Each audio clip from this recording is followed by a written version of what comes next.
Hello students, तो आज exercise 7.2 के क्वेश्चन नंबर 21 से हम करते हैं। क्वेश्चन नंबर 21 देखते हैं क्या है। 21 क्वेश्चन में है हमें इंटीग्रेशन निकालना है tan square 2x minus 3 dx।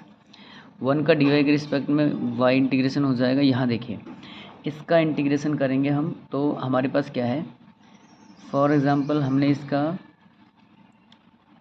Integration tan का नहीं होता, कुछ भी इंटीग्रेशन कोई फार्मूला नहीं है tan का, इसलिए हम इसको क्या लिख सकते हैं। हमने एक आइडेंटिटी पढ़ी होगी कि secant square theta minus tan square theta is equal to 1 होता है। तो जब हम सीकेंट स्क्वेयर को उधर tan की वैल्यू निकालें तो यहाँ से क्या आ जाएगी, secant square theta is equal to 1 plus का tan स्क्वेयर थीटा। ठीक है, अब अगर tan की वैल्यू निकालें हम तो tan की वैल्यू क्या आ जाएगी, secant square theta minus 1 is equal to tan square theta, tan square theta. तो हम क्या कर सकते हैं, जब tan का हमें पता है कि tan स्क्वेयर का कोई इंटीग्रेशन नहीं होता, इसलिए हम क्या कर सकते हैं, उसको सीकेंट स्क्वेयर माइनस 1 लिख लेते हैं, क्योंकि सीकेंट का इंटीग्रेशन होता है। ठीक है, तो हमने क्या किया, इसको लिखा सीकेंट स्क्वेयर थीटा ये as it is minus 3 2x minus 3 और माइनस 1 और dx। ठीक है, अब देखिए हम इसका इंटीग्रेशन यही कर देते हैं। अब इसका सीकेंट का इंटीग्रेशन क्या हो जाएगा, tan x। लेकिन यहाँ देखिए अगर हम थीटा, पहले हम फंक्शन का इंटीग्रेशन करते हैं, फंक्शन का डिफ्रेंशिएशन करते हैं। अगर ये सीकेंट इस तरह से हुआ होता, देखिए सीकेंट 2x माइनस 3 ये रहा होता, तो हम जब इसका या tan 2x माइनस 3 इस तरह से समझिए, अगर हम इसका डेरिवेटिव निकालते तो हम क्या करते, पहले tan का डेरिवेटिव सीकेंट स्क्वायर लिखते और थीटा को एज इट इज छोड़ते, उसके बाद हम डेरिवेटिव करते इस थीटा का 2x माइनस 3 का। तो यहाँ से 3 कांस्टेंट था, 0 हो जाता है, x का 1 और यहाँ 2 बचता, तो हमारे पास 2 सीकेंट स्क्वायर 2x माइनस 3। अब ये जो 2 है डेरिवेटिव में, ये इंटू में है, इसके इंटू में आया है, एंटी डेरिवेटिव में कहाँ जाएगा, अपोन में आ जाएगा, माइनस एक्स प्लस का सी। ठीक है, तो ये क्वेश्चन हमारा 21 कंप्लीट हो चुका है। अब क्वेश्चन में अगर कुछ समझ में नहीं है, जैसे इस तरह से थीटा दे रखा हो, तो आप उसका डेरिवेटिव निकाल के देखिए। डेरिवेटिव में अगर कोई कांस्टेंट वैल्यू अपोन में आ जाती है, फंक्शन के इनटू में आ जाती है, उसका कॉफिशिएंट बन जाती है, तो समझना कि एंटी डेरिवेटिव में वो वैल्यू अपोन में आएगी, जैसे ये 2 आया। तो क्वेश्चन नंबर 22 देखते हैं। अब क्वेश्चन नंबर 22 में हमारे पास है, हमें इंटीग्रेशन करना है dy is equal to secant square 7 minus 4x और dx, इसका इंटीग्रेशन करना है। ठीक है, अब यहाँ पे फिर से देखिए, सिंपली हम इसका इंटीग्रेशन कर देते हैं। इसका y हो जाएगा, सीकेंट स्क्वेयर का क्या हो जाएगा, tan थीटा as it is 7 minus 4x रहेगा प्लस सी। अब फिर से देखिए डेरिवेटिव अगर आप इस थीटा का करते हैं, अगर इस थीटा का डेरिवेटिव हमने किया होता तो माइनस का 4 इंटू में आता, माइनस का 4 इंटू में आता, और अब जब एंटी डेरिवेटिव निकालेंगे तो माइनस का 4 अपॉन में आ जाएगा, इसलिए ये इसका आंसर क्या आ जाएगा, 1/4 tan 7 माइनस 4x प्लस सी। क्वेश्चन नंबर 22 है, इजी क्वेश्चन है। आप सब्स्टिट्यूशन मेथड से करोगे तो आपको इसको फिर से टी पुट करना पड़ेगा, आप बिना सब्स्टिट्यूशन मेथड के भी कर सकते हो क्वेश्चन को। ठीक है, जो क्वेश्चन बिना सब्स्टिट्यूशन मेथड का हो जाता है उसको हम बिना सब्स्टिट्यूट मेथड के ही कर रहे हैं। तो क्वेश्चन नंबर 23 देखते हैं। अब 23 क्वेश्चन में हमारे पास क्या है, देखिए पहले क्वेश्चन को देखते हैं। 23 में है क्वेश्चन में कि 23 इंटीग्रेशन हमें करना है sine inverse x upon 1 minus x square और d x, sine inverse x 1/1 minus x square. अब देखिए ये है 23 क्वेश्चन, तो इसका y हो गया। यहाँ पे देखिए अगर अब यहाँ सब्स्टिट्यूशन मेथड लगेगा, क्योंकि यहाँ पे एक डेरिवेटिव चल रहा है साइन इनवर्स एक्स का, साइन इनवर्स एक्स का डेरिवेटिव चल रहा है 1/1 माइनस एक्स स्क्वेयर। तो हम क्या करेंगे, लेट करेंगे साइन इनवर्स एक्स को t, लेट किया हमने साइन इनवर्स एक्स को t, d x is equal to d t. Sine inverse का डिफ्रेंसिएशन होता है 1 minus x square d x और डी टी। अब ध्यान से देखिए 1/1 माइनस एक्स स्क्वेयर और डी एक्स के स्थान पे हम क्या रख सकते हैं, डी टी। तो हमने क्या रखा, यहाँ पे टी रखा, क्योंकि हमने साइन इनवर्स को टी पुट किया, और इधर डी टी, डी एक्स और अपॉन में 1 माइनस एक्स स्क्वेयर के स्थान पे क्या रख दिया हमने, डी टी। तो इसमें साइन इनवर्स एक्स का डेरिवेटिव चल रहा था, वो हमें निकालना था, उसके बाद हम इंटीग्रेशन करेंगे। तो जहाँ हमें सब्स्टिट्यूशन मेथड की ज़रूरत है हम वहीं लगाएंगे, अदरवाइज हम सिंपली भी क्वेश्चनों को कर सकते हैं। तो अब इसका सीधा हो जाएगा टी स्क्वेयर अपॉन 2 प्लस सी। टी स्क्वेयर क्यों हो गया, क्योंकि देखिए टी है, इसकी पावर 1 है, इंटीग्रेशन करेंगे तो 1 पावर ऐड हो जाएगी, 1 पावर डिनोमिनेटर में ऐड हो जाएगी पावर में। ठीक है, 1 1 यहाँ पे ऐड हो जाएगा 1 डिनोमिनेटर में। तो अब t की वैल्यू रख दीजिए। t की वैल्यू क्या है, साइन इनवर्स x का स्क्वायर अपॉन 2 प्लस का c। क्वेश्चन नंबर 21 भी कंप्लीट हो चुका है हमारा। क्वेश्चन नंबर 24 देखिए।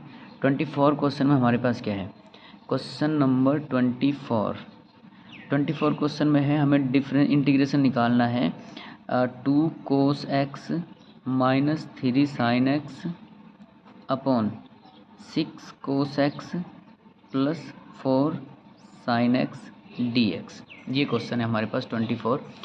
अब इस क्वेश्चन को देखिए ध्यान से, इस पर कोई मेथड नहीं लगा सकते। अगर यहाँ पे हम लोग ये कांस्टेंट में जो वैल्यू है जैसे 2 3 6 4 अगर ये नहीं होता तो हम इस तरह के क्वेश्चनों को क्या करते हैं, कोस से डिवाइड कर लेते हैं या तो न्यूमरेटर डिनोमिनेटर को या साइन से कर लेते हैं और फिर एक फार्मूला बन जाता है, हम उसको सॉल्व कर लेते हैं। अब इस पर क्या करें, इसमें हमें थोड़ा सा माइंड लगाना पड़ेगा। देखिए यहाँ 2 है उसका मल्टीपल अपॉन में है। देखिए कई बार क्या होता है कि साइन कोस का इंटीग्रेशन, कोस का डिफ्रेंसिएशन क्या होता है, माइनस साइन एक्स होता है। कोस का डिफ्रेंसिएशन माइनस साइन एक्स होता है और साइन का डिफ्रेंसिएशन हाँ और प्लस कोस एक्स होता है। तो अब हम क्या करेंगे, देखिए हमारे पास क्या है कि यहाँ 2 के कोस के साथ 2x है लेकिन यहाँ 4x है। अगर हम साइन का डिफ्रेंसिएशन करें तो क्या होता है हमारे पास, साइन का डिफ्रेंसिएशन प्लस का कोस एक्स आएगा लेकिन कोस का डिफ्रेंसिएशन माइनस का साइन आएगा। ठीक है, अब यहाँ से क्या करते हैं, अपॉन में से कॉमन ले लेते हैं 2। तो हमने 2 यहाँ से कॉमन लिया इसमें से 2 कॉमन लिया तो ऊपर बचा 2 कोस एक्स माइनस का 3 sine x upon 2 cos x 3 cos x plus का 2 साइन एक्स। ये हमारे पास क्वेश्चन बचा।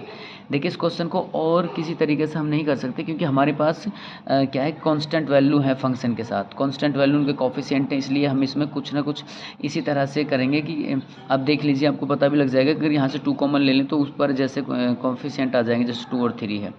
तो अब यहाँ से हम क्या करते हैं, लेट करते हैं। देखिए 3 cos x plus 2 sine x को हमने टी लेट किया, इसका डेरिवेटिव निकाला तो इसका डेरिवेटिव देख 3 माइनस का 3 साइन एक्स आएगा। देखिए ध्यान से 3 कोस एक्स का डेरिवेटिव क्या होता है, डिफरेंशिएशन क्या होता है, माइनस साइन होता है। तो हमने क्या लिखा, 3 कांस्टेंट एज इट इज़ रहेगा तो साइन क्या हो जाएगा, माइनस का। ठीक है, क्योंकि कोस का डिफरेंशिएशन माइनस, यहाँ प्लस का 2 साइन का डिफरेंशिएशन कोस एक्स होता है प्लस होता है और d x is equal to d t. तो ध्यान से देखिए मैं इसको इस तरह से लिख देता हूँ 2 कोस एक्स माइनस का 3 sine x d x is equal to d t. अब डी एक्स और इसका पूरा पोर्शन देखिए 2 cos x minus 3 sine x 2 cos x minus 3 sine x d x is equal to d t. इसके स्थान पे क्या लिख देंगे, डी टी। तो 1/2 यहाँ आ जाएगा, ऊपर क्या आ जाएगा डी टी और अपॉन वाले को हमने टी मान लिया। अब ये 1/x की फॉर्म में है तो इसका क्या हो जाएगा, log x हो जाएगा। तो log t प्लस का c। अब t की वैल्यू रख दीजिए तो इसका आंसर आ गया 1/2 log 3 cos x plus 2 sine x plus c. ये हमने पुट किया था टी यहाँ से। तो क्वेश्चन नंबर 24 था। देखिए क्वेश्चन कुछ हद तक क्वेश्चन को सॉल्व करने से पता चल जाता है कि किस तरह से हम कर पाएंगे। ठीक है, अदरवाइज यहाँ कोफिशिएंट नहीं होते तो हम इसको कोस से डिवाइड कर लेते और क्वेश्चन को सॉल्व कर लेते। क्वेश्चन नंबर 25 देखिए। क्वेश्चन नंबर 25 में क्या है, y इधर देखिए यहाँ 1/cos स्क्वायर एक्स है और 1 माइनस tan x का होल स्क्वायर है। अब कोस और tan का कॉम्बिनेशन नहीं होता क्योंकि देखिए tan के साथ अगर सीकेंट होता तो कुछ सोचते भी, तो tan कोस के साथ साइन का कॉम्बिनेशन है, tan के साथ सीकेंट का, कोट के साथ कोसिकेंट का। उसी तरह से क्या है कि अब हम किसी तरह से इस कोस को अगर सीकेंट में कन्वर्ट कर लें तो हमारा काम हो जाएगा, क्वेश्चन को सॉल्व भी कर पाएंगे इजीली। तो हम 1/cos स्क्वायर को क्या लिख सकते हैं, सीकेंट स्क्वायर एक्स। तो हमने इसको सीकेंट स्क्वायर एक्स लिख लिया। यहाँ 1 माइनस tan x का होल स्क्वायर बचा, tan x का होल स्क्वायर बचा। अब देखिए ध्यान से, अब आपको सब्स्टिट्यूशन मेथड लगाना है। अब देखिए किसका डेरिवेटिव चल रहा है, तो यहाँ पे सीकेंट स्क्वायर का डेरिवेटिव tan तो नहीं होता, इसलिए tan का डेरिवेटिव होता है। तो हम लेट करेंगे 1 minus tan x is equal to t d x is equal to d t. इसका हो जाएगा माइनस का secant square x d x is equal to d t. अब सीकेंट स्क्वायर प्लस का है तो हम क्या करेंगे, माइनस को इधर भेज देंगे तो माइनस का डी टी। सीकेंट स्क्वायर और डी एक्स, सीकेंट स्क्वायर और डी एक्स के स्थान पे क्या लिख सकते हैं, माइनस डी टी। तो हमने क्या लिखा है यहाँ पे, माइनस डी टी और इसको हमने टी मान लिया तो ये हो गया टी स्क्वायर। ठीक है, टी स्क्वायर हो गया। अब क्या करेंगे, इसका इंटीग्रेशन हम करें तो माइनस को बाहर निकाल लें। इंटीग्रेशन करने के लिए इसको ऊपर लिखना पड़ेगा प्लस माइनस का 2 और डी टी, क्योंकि 1/t² का कोई फॉर्मूला नहीं होता इंटीग्रेशन में, इसलिए हमने इसको ऊपर लिखा, इसकी पावर नेगेटिव हो गई। तो अब यहाँ पे माइनस का टी -2 + 1 अपॉन -2 + 1। तो यहाँ से हमारे पास क्या बचता है, देखिए माइनस का 1 वहाँ बचा है, तो ये माइनस से माइनस कैंसिल आउट, माइनस का 1 यहाँ बचा, तो हमारे पास केवल माइनस का टी बचा। इसको हम 1/+t लिख सकते हैं। ठीक है, अब इसको हमने 1/+t लिखा, तो इसकी वैल्यू रख दीजिए 1 क्या मान रखा था हमने t को, tan x प्लस का c। तो क्वेश्चन नंबर 25 था ये। क्वेश्चनों को थोड़ा सा समझना पड़ेगा और सब्स्टिट्यूशन की ज़रूरत जहाँ पड़ती है आप वहाँ लगाइए, अदरवाइज आप सिंपली इनका इंटीग्रेशन कर सकते हैं। क्वेश्चन नंबर 26 देखिए। क्वेश्चन नंबर 26 में हमारे पास क्या है, क्वेश्चन नंबर 26 में है कि डिप इंटीग्रेशन हमें करना है कोस √x अपॉन √x और dx। ठीक है, इसका इंटीग्रेशन करना है। अब ध्यान से देखिए, इस पर सब्स्टिट्यूशन आपको लगाना पड़ेगा, क्योंकि देखिए अगर बिना सब्स्टिट्यूशन के हम इसको सॉल्व नहीं कर पाएंगे। इससे अब डिनोमिनेटर में जो √x है इसकी वजह से, इसलिए हम क्या करेंगे, √x का डेरिवेटिव देखिए, लेट √x का डेरिवेटिव होता है 1/2√x। जी हमें भी पता है कि डेरिवेटिव इसका ये होता है, इसलिए हम इस जो कोस थीटा का जो थीटा है √x उसको लेट करेंगे। तो हमने लेट किया √x = t और dx = dt। √x का डेरिवेटिव होता है 1/2√x dx = dt। अगर आपको ये नहीं पता कि 1/√2x कैसे होता है तो मैं आपको यहाँ सॉल्व करके एक बार बता देता हूँ। फॉर एग्जांपल हमारे पास √x है, हम इसको लिख सकते हैं x की पावर 1/2। रूट का मतलब 1 का हाफ होता है। तो अब इसका डेरिवेटिव जब हम निकालें, इसका डेरिवेटिव निकालेंगे तो पावर को आगे लिखेंगे 1/2 को, और पावर में से एक 1 माइनस कर देंगे, तो हमारे पास क्या बचेगा 1/2 x की पावर -1/2 x की पावर माइनस अपॉन में अगर इसको हम लिखें तो पावर प्लस हो जाएगी, तो 1/2 1/x की पावर +1/2। तो हम इसको लिख सकते हैं 1/√x। ठीक है, तो इसलिए हम इसका डिफरेंशिएशन करते हैं तो क्या आ जाता है 1/2√x, तो वो आ गया इसका। अब यहाँ पे हमें चाहिए 1/√x, तो √x dx और 2 को उधर शिफ्ट कर देंगे तो 2 dt।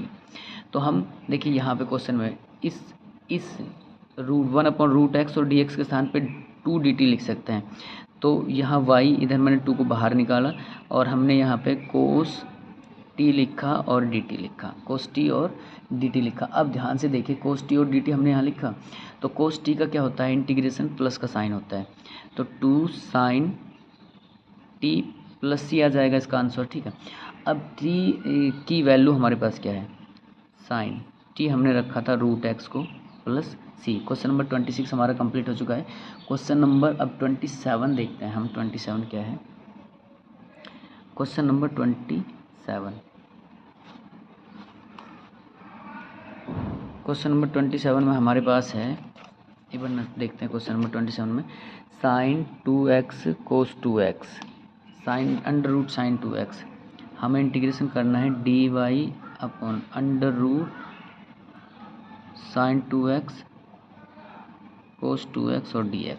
ठीक है, इसका हमें इंटीग्रेशन करना। देखिए अब क्या करेंगे, sin y = यहाँ से देखिए, अब यहाँ पे सब्स्टिट्यूशन मेथड आपको लगाना पड़ेगा, क्योंकि एक ना एक फंक्शन का डेरिवेटिव चल रहा है, तो कोस का है साइन का, आपको √, क्योंकि कोस x का डेरिवेटिव कभी भी √, में sin x नहीं होता, इसलिए हम sin x का डेरिवेटिव निकालेंगे और वो कोस x होगा, क्योंकि रूट से बाहर है, रूट की को वैल्यू छोटी होती है, इसलिए हम इस sin 2x को हमेशा रूट वाली वैल्यू को आप टी पुट करोगे, तो लेट करेंगे sin 2x को हमने टी लेट किया, sin 2x को टी लेट किया, तो हमारे पास क्या है, देखिए sin 2x को t लेट किया तो हमारे पास आया 2 cos 2x dx और dt, क्योंकि हमने साइन का क्या होगा फंक्शन का, तो क्या आया होगा cos x आया होगा, फिर थीटा का किया तो x 1 हो गया तो 2 बच गया, तो 2 cos 2, तो इसलिए हमने cos 2x की वैल्यू यहाँ से